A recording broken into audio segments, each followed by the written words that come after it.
Assalamu alaikum dear students. Welcome to FSEC online support program round 2. I am your science teacher Ma'am Shama. Today we are going to discuss the topics which are included in week 9 assignment. Our new chapter is states of matter, melting and freezing, and the resources are textbook pages 59 to 64. Students, in this chapter we will learn that what happens when materials are heated or cooled, what are permanent and temporary changes, what happens when solid and liquids are heated or cooled, and what is melting and freezing. So let's start our lesson. Dear students, all living and non-living things around us are matter. And what is matter? Matter is anything that has weight and take up space.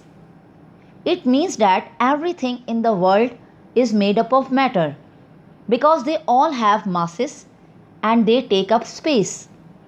For example, car, table, chair, birds, plants and human all are matter. Similarly, air and water are also matter. Matter is made up of very small particles and there are three forms of matter.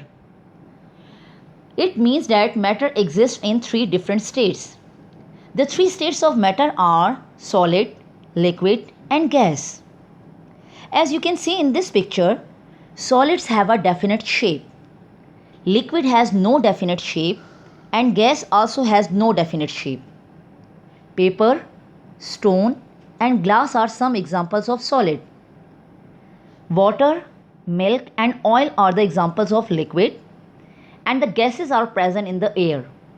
So students, matter can be changed from one state to another state on heating and cooling. It means that when objects are heated or cooled, they undergo changes. We know that heat is a form of energy and it always travels from a hotter object to a colder object. Therefore, when objects are heated and cooled, they change. You can better understand this with the help of an example. So here is an example. You can see in this picture, this is an ice cream and this ice cream is in a solid state. But if we put this ice cream in a warm place, it starts melting. After some time, you will observe that ice cream turns into a liquid state. If we put this ice cream in a freezer, it again turns into a solid state. Now the question is, why did the ice cream change from a solid to a liquid state and then again turn into a solid state? Answer is that when ice cream is in a warmer place, it gains heat and therefore it melts and changes into a liquid. But when ice cream is put in a freezer, it loses heat and it turns into a solid state again. So students, when objects are heated or cooled, they gain and loses heat and therefore they change. So what happens when materials are heated and cooled? Yes, when materials are heated or cooled, they undergo changes. These changes may be permanent or temporary. Here are some examples. These examples explain that how objects change when they are heated and cooled.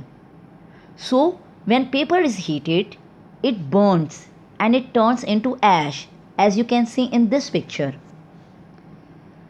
In the second example, you will observe that when water is cooled, it turns into ice. And in the third picture, you can see that when ice is heated, it turns into water again. So students, in this way, objects can be changed from one state to another state when they are heated and cooled.